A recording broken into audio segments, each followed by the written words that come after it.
Captain হিসেবে পুরো ম্যাচটা আমি একা হারাই দিছি, সত্যি কথা। পুরা দায়ভারটা আমি নিতে চাই। সমস্যা কি আসলে এইভাবে বলা মুশকিল।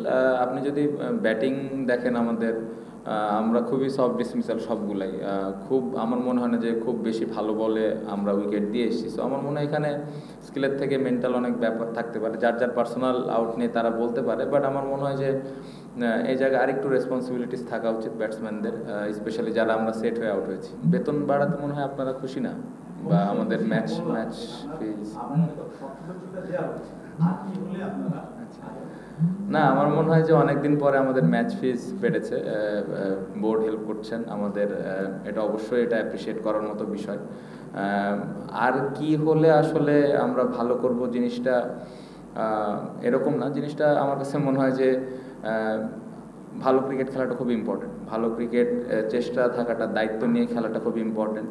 আমার মনে হয় যে আমরা যেভাবে ক্রিকেট খেলছি এটা অবশ্যই আমাদের এই দায়িত্বটা নিতে হবে যে আমরা ভালো করতে পারছি না।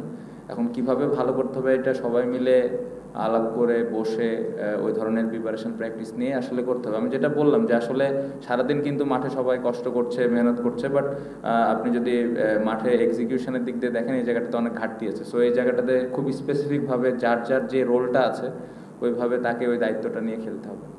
ভাই আপনি যেটা বললেন যে এক্সপিরিয়েন্স ক্রিকেটার, অনেক বছর ধরে খেলছেন, শুধুমাত্র যে উনি ব্যাটিংয়েই কন্ট্রিবিউট করেন দলকে সেরকম কিন্তু না। আসলে যখন উনি ফিল্ডিং করেন বিভিন্ন ধরনের কিন্তু প্ল্যানিং এর সাথে উনি পার্ট একটা থাকেন। সো বোলারদেরকে হেল্প করা, বা যখন উনি ব্যাটিং করেন ব্যাটসম্যানদেরকে হেল্প করা, বা যখন আমরা প্র্যাকটিস করি ওই সময় কার কী ল্যাকিংস আছে এই বিষয়গুলো নিয়েও কিন্তু আলাপ হয়। অবশ্যই তার ব্যাটিংটা অনেক ইম্পর্টেন্ট, বাট তার মাইল ফলক বা তার অতীতের এক্সপিরিয়েন্স এরকম কোনো কিছু চিন্তা আমি করছি না। আমার মনে হয় উনি নিজেও করছেন না। উনি চেষ্টা করছেন অবশ্যই প্রতি ম্যাচে যেন দলকে কন্ট্রিবিউট করা যায়।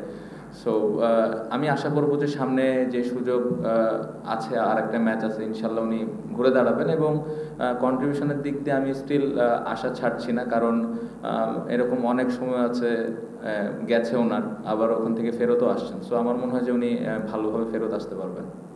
দেখেন, প্রফেশনাল ক্রিকেটার অবশ্যই মোটিভেটেড হইতে হবে, আর আসলে মোটিভেটেড দিয়ে আসলে খুব একটা কিছু হয় না, সত্যি কথা। আবার ওই যে যে জায়গায় ভুল করেছে ওই জায়গাটা যেন আবার ভুল না হয় এটা নিয়ে কাজ করতে হবে। বাট আজকের ম্যাচ নিয়ে যদি আমাকে পার্সোনালি জিজ্ঞেস করেন, অ্যাজ এ ক্যাপ্টেন হিসেবে পুরো ম্যাচটা আমি একা হারাই দিছি, সত্যি কথা। কারণ সকালের ওই আউটটাতে আমার মনে হয় পুরো খেলাটা নষ্ট হয়ে গেছে। কারণ ওইখানে যদি একটা 50-60 রানের পার্টনারশিপ হইতো তাহলে হয়তো 220 টু 220 প্লাস রান হলেই কিন্তু আমরা হয়তো একটা ভালো অবস্থানে থাকতাম, যেটা সকালে আমার একটা ইন্টারভিউ আমি বলেছি ব্যাটিংয়ের আগে। সো আমার মনে হয় যে এই পুরা ম্যাচের আসলে আমি সবার দিকে আসলে যেতে চাই না, পুরা দায়ভারটা আমি নিতে চাই, কারণ খুব বাজে সময় আমি আউট হয়েছি।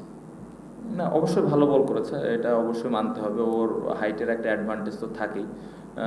আমার মনে হয় স্টিল যেহেতু ওই ভালো বল করছিল, অ্যাজ এ ব্যাটিং ইউনিট আমাদেরকে আরেকটু দায়িত্ব নিতে হইতো, তার এগেনস্টে আরেকটু ভালো প্ল্যান করার প্রয়োজন ছিল, কারণ সেই ওদের মেন বলার ছিল। সো ওই মেন বলারকে কীভাবে আমরা ওর স্পেলগুলো হ্যান্ডেল করবো এটা গুরুত্বপূর্ণ ছিল, যেটা আমার মনে হয় যে আমরা কিছু সময় করেছি বাট লম্বা সময় ধরে করতে পারিনি। Thank you.